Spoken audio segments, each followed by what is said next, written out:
नमस्कार दोस्तों। आज हम सीख रहे हैं कक्षा 10th की जो हमारी साइंस है उसका चैप्टर नंबर 3 धातु एवं अधातु। इससे पहले देखिए हम 2 वीडियो बना चुके हैं जिसमें हमने धातु के बारे में सीख लिया है, उपधातु मिश्र धातु के बारे में सीख लिया है और भी कई सारी चीज़ें हमने सीख ली हैं। ठीक है, अब इससे आगे के टॉपिक देखिए हम सीखते हैं कि धातुओं की प्राप्ति हम कैसे करते हैं, यानी जो भी धातु है वो हमें कैसे प्राप्त होती है। देखिए मैं आपको समझाऊं, जैसे मान के चलिए आप जनरल रूप में देखते हैं लोहा या कॉपर या एल्यूमिनियम या सोना या चांदी, तो जिस रूप में ये हमें दिखती हैं क्या ये वास्तव में उसी रूप में प्रकृति में पाई जाती है? जी नहीं। तो इनके अंदर बहुत सारी अशुद्धियां रहती हैं, फिर उनको कई तरह के प्रोसेस से गुजार के उनको साफ किया जाता है और फिर उसके बाद और भी कई सारी प्रोसेस में अपनाए जाते हैं, तब जाके हमें एक धातु का शुद्ध रूप प्राप्त होता है। तो आज हम वही जानने वाले हैं कि धातुओं को प्राप्त कैसे करते हैं। तो धातुओं को प्राप्त करने के लिए सबसे पहले अयस्कों का समृद्धिकरण किया जाता है। अब देखिए ये क्या चीज़ है, इससे पहली वाली वीडियो में हमने समझाया था कि अयस्क क्या होते हैं। तो जितने भी खनिज प्रकृति में मौजूद हैं, ठीक है, उनमें से हम ये डिसाइड करते हैं कि आखिरकार कौन से खनिज में से कौन सी धातु ज़्यादा बेहतर मात्रा में मौजूद है या ज़्यादा बेहतर कौन से में से निकल सकती है, तो उसको हम फिर अयस्क बोलते हैं। तो जो अयस्क किसी भी धातु का जो अयस्क होता है, जैसे मान लीजिए हमें सोना निकालना है या मान लीजिए हमें चांदी निकालनी है या कॉपर निकालना है या एल्यूमिनियम निकालना है, तो पहले उसके अयस्क का समृद्धिकरण किया जाता है, यानी उसको किस तरीके से उसमें से धातु अलग करी जाएगी। तो इसके भी कई सारे प्रोसेस हैं, जैसे मान लो छान के अलग कर सकते हैं या चुंबकीय विधि द्वारा, वो मैं भी आगे बताने वाला हूँ आप लोगों को। अयस्क का समृद्धिकरण होने के बाद फिर हम करते हैं धातुओं का निष्कर्षण। तो जो धातु फिर हमें प्राप्त हो जाती है समृद्धिकरण के बाद, फिर उसको हम और ज़्यादा क्या करते हैं, साफ बनाते हैं, उसमें से जो गंदगी होती है उसको अलग करते हैं, उसमें से गैंग अलग हम कर देते हैं। और फिर धातुओं का निष्कर्षण होने के बाद भी धातुओं के अंदर कुछ % अशुद्धि अभी भी शेष रह जाती है।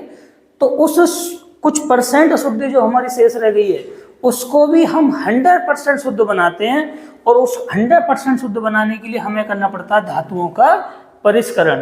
तो इतने सारे प्रोसेस से गुजरने के बाद हमें क्या प्राप्त होती है, धातु प्राप्त होती है। देखिए अब हम जानते हैं कि अयस्कों का समृद्धिकरण कैसे किया जाता है।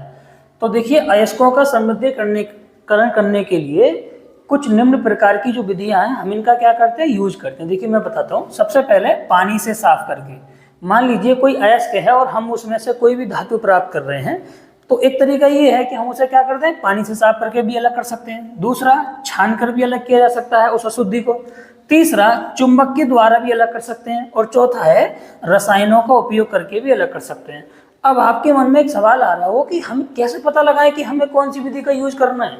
अब देखिए मान के चलिए कि हमारी धातु जो हम निकाल रहे हैं उसके साथ सपोज करिए कोई ऐसी अशुद्धि मौजूद है जिसमें लोहे के गुण मौजूद हैं, तो हम कौन सी विधि लगाएंगे, चुंबक के द्वारा उसको अलग कर लेंगे, क्योंकि जो लोहे के गुण वाली चीजें होती है उसको चुंबक क्या कर लेती है, अपनी ओर आकर्षित कर लेती है। ठीक है, या मान के चलिए हमारे पास हमारी जो धातु हम प्राप्त करना चाहते हैं उसमें कोई ऐसी अशुद्धि है जो बहुत ज्यादा बारीक है, तो हम उसे क्या कर सकते हैं, छान के अलग कर सकते हैं। या सपोज करिए कोई हमारे पास ऐसी अशुद्धि है जो बिल्कुल उसी की तरह रूप में है, तो हम उसे पानी से धोकर भी क्या कर सकते हैं, साफ करके अलग कर सकते हैं, या किसी रसायन का उपयोग करके। तो वो डिपेंड करता है कि उसमें अशुद्धि किस लेवल की और किस तरह की मौजूद है। देखिए अब हम जानते हैं धातुओं का निष्कर्षण आखिरकार कैसे किया जाता है। तो देखिए अभी हमने इससे पहले आपको एक श्रेणी पढ़ाई थी जिसे हम बोलते हैं धातुओं की सक्रियता श्रेणी। ठीक है, तो उसी की से देखो हम समझने का प्रयास करते हैं। ये जो शुरू में जितनी भी धातु मैंने लिखी हुई है, ये पोटेशियम, सोडियम, कैल्शियम, मैग्नीशियम और एल्यूमिनियम, ये दरअसल सबसे ज़्यादा क्रियाशील धातु मानी जाती है स्टार्टिंग की। और ये सभी जो है ना प्रकृति में स्वतंत्र रूप से हमें नहीं मिलती हैं कभी भी। क्यों नहीं मिलती स्वतंत्र रूप से, क्योंकि ये बहुत अधिक क्रियाशील हैं, इसीलिए ये कभी भी स्वतंत्र रूप से नहीं पाई जाती हैं, हमेशा किसी न किसी से क्रिया करती ही रहती हैं। तो इन धातुओं का निष्कर्षण किया जाता है विद्युत अपघटन विधि द्वारा। दोबारा समझ लीजिए, ये जो स्टार्टिंग वाली जो मैंने नीले पेन से लिखी हुई हैं, ये सभी धातुएं अधिक क्रियाशील हैं और ये धातुएं स्वतंत्र रूप से प्रकृति में नहीं पाई जाती है। क्यों नहीं पाई जाती स्वतंत्र रूप से, क्योंकि ये इनकी क्रियाशीलता क्या है, ज़्यादा है, इसीलिए हमेशा किसी न किसी से क्रिया करती रहती हैं। और इन सभी धातुओं का जो निष्कर्षण है वो हम विद्युत अपघटन विधि के द्वारा करते हैं। ठीक है, अब देखिए यहाँ पे ये जो 4 धातुएं लिखी हुई हैं रेड पेन से, Zn, Fe, Pb, अर्थात यहाँ पे लेड कर दीजिए या सीसा कर दीजिए, ठीक है जी। तो ये जो धातुएं हैं हमारी, ये सब मध्यम क्रियाशील है, मतलब इनसे जो है क्रियाशील कम है और इनसे क्रियाशील ये ज़्यादा है। तो इनका जो निष्कर्षण है वो हम कार्बन के द्वारा अपचयन करके प्राप्त करते हैं, ठीक है। इनका निष्कर्षण कैसे करते हैं? कार्बन के द्वारा अपचयन करके, ठीक। अब देखिए ये जो लास्ट में 2 धातुएं हमारी Ag अर्थात चांदी और Au अर्थात सोना, ये बहुत कम क्रियाशील है, या यूं कहें कि ये बिल्कुल भी क्रिया नहीं करती, ये कम क्रियाशील होती हैं, ठीक है। तो इनका जो निष्कर्षण है वो किसी भी प्रकार से नहीं किया जाता है, क्योंकि ये प्रकृति में हमें स्वतंत्र रूप से ही पाई जाती हैं, ये ओरिजिनल फॉर्म में ही प्रकृति में मिलती हैं। इसके पीछे कारण ये है कि ये कभी भी क्रिया नहीं करती, क्रियाशील नहीं होती है, इसलिए ये क्या पाई जाती है? हमें प्रकृति में स्वतंत्र रूप से पाई जाती है। देखिए अब हम जानते हैं कि धातुओं का परिष्करण कैसे किया जाता है। तो जो हम धातुओं का निष्कर्षण करते हैं ना, उसके बाद भी कभी कभार ये देखने को मिलता है, अधिकतर ज़्यादातर, कि निष्कर्षण करने के बाद भी एक आधा % या कुछ % उसमें अशुद्धि शेष रह जाती है। तो उसको 100% शुद्ध बनाने के लिए हम करते हैं धातु का परिष्करण, और अधिकतर धातुओं में परिष्करण करने के लिए विद्युत अपघटनी विधि का यूज किया जाता है। खास तौर से कॉपर को शुद्ध करने के लिए विद्युत अपघटनी विधि का क्या किया जाता है? यूज किया जाता है। देखिए परिष्करण जो है, जैसे हमने धातु को निष्कर्षण कर लिया, उसके बावजूद भी कई बार ये देखने को मिलता है कि उसमें अशुद्धि शेष रह जाती है, और फिर जो अशुद्धि शेष रह जाती है ना, तो उसको भी अलग करने के लिए 100% शुद्ध बनाने के लिए हमें विद्युत अपघटनी विधि का यूज करके धातुओं का परिष्करण किया जाता है, और तब जाके हमें बिल्कुल शुद्ध 100% धातु क्या होती है? प्राप्त होती है। देखिए अब हम सीखते हैं संक्षारण के बारे में। देखिए संक्षारण क्या है कि जब कोई धातु नमी, वायु, अम्ल आदि के संपर्क में आती है तो वह उनसे क्रिया करके ना धीमे धीमे नष्ट होने लगती है, और जो धीमे धीमे नष्ट होने की प्रक्रिया है उसी को हम क्या कहते हैं? संक्षारण कहते हैं। की बात समझ में आ गई? कोई भी धातु जल के संपर्क में आने से, वायु के संपर्क में आने से, या किसी अम्ल आदि, नमी आदि के संपर्क में आने से वो जो धातु है धीमे धीमे नष्ट होने लग जाती है, और उस नष्ट होने की प्रक्रिया को ही हम संक्षारण कहते हैं। उदाहरण देख लीजिए, जैसे सबसे पहला उदाहरण है लोहे पर जंग लगना। आपने देखा होगा, आप लोहे की चीज़ों को यदि खुले में बाहर छोड़ देते हैं और तो उन पर धीमे धीमे क्या हो जाती है? जंग लगना स्टार्ट हो जाती है। दूसरा, कॉपर पर हरे रंग की परत जमना। कॉपर या तांबा, यदि आपने कभी कोई तांबे का कड़ा वगैरह हाथ में पहना हो, या तांबे का जग वगैरह घर में हो कॉपर का, तो आप देखोगे उस पर हरे कलर की क्या जम जाती है? परत जम जाती है। तो ये सभी क्या है? संक्षारण के हमारे उदाहरण हैं। अगला, चांदी पर काले रंग की परत जमना। देखिए ऐसा समझिए, जैसे घर में कोई भी आभूषण आप लेके आइए, जैसे माता जी वगैरह कभी देखे होंगे चांदी के आभूषण पहनते हैं, तो जब वो नया होता है तो बिल्कुल चमक होती है उसके अंदर बहुत अच्छी खासी, और जैसे जैसे वो पुराने होने लग जाता है यूज करने के बाद, वायु के संपर्क में आने से, पानी के संपर्क में आने से वो लगातार क्रिया करता है, और वो संक्षारित होकर उसके ऊपर काले रंग की क्या जम जाती है? परत, और धीमे धीमे वो नष्ट होने लग जाता है। दरअसल ये प्रक्रिया बहुत स्लो होती है, इसलिए हमें एकदम पता नहीं चलता है, समझ गए, लेकिन ये लगातार होती रहती है। तो ये हमारे संक्षारण के क्या है? उदाहरण। देखिए अब हम जानते हैं संक्षारण से बचने के उपाय, यानी जो हमारा संक्षारण हो रहा है उससे हम ऐसा क्या उपाय कर सकते हैं कि हम संक्षारण से क्या कर सकें? अपनी धातु को बचा सकें।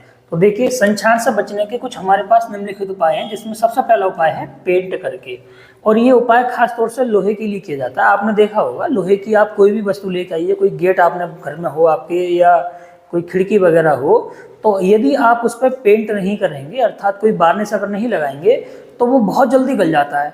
और वहीं यदि उस पर आपने प्रॉपर तरीके से पेंट कर रखा है तो फिर वो उतनी जल्दी नहीं गलता है, उस पर जंग नहीं लगती है। तो पहला उपाय है पेंट करके। दूसरा उपाय है शुष्क स्थान पर रख के, यानी ऐसे स्थान पर हम अपनी धातु को रखें जहाँ पे नमी कम से कम हो, गीलापन कम से कम हो, आर्द्रता कम से कम हो।